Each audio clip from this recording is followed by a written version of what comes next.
আসসালামু আলাইকুম রহমতুল্লাহ। প্রিয় দেশবাসী,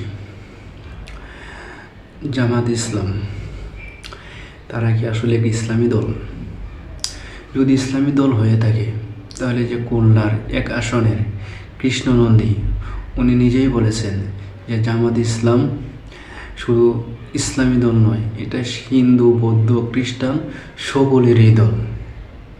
আচ্ছা, তাহলে জামাত ইসলাম যারা নিজেদেরকে ইসলামী দল দাবি করে, তাহলে ওনার বক্তব্য কি সত্য না মিথ্যা প্রমাণ করবেন?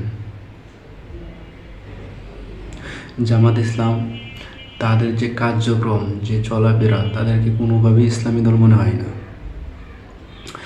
আর দেখেন, কৃষ্ণনন্দী যে একজন হিন্দু লোক যে সংগঠনে সংসদ সদস্য হইতে পারে, এটা কি ইসলাম সমর্থন করে? কখনোই করে না।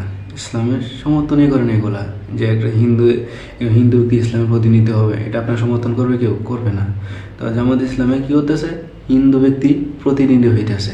আবার তিনি বক্তব্য দিতেছে কি জামাত ইসলাম কোনো ইসলামী সংগঠন নয়, এটা হিন্দু, মুসলিম, বৌদ্ধ, খ্রিস্টান সকলেরই সংগঠন।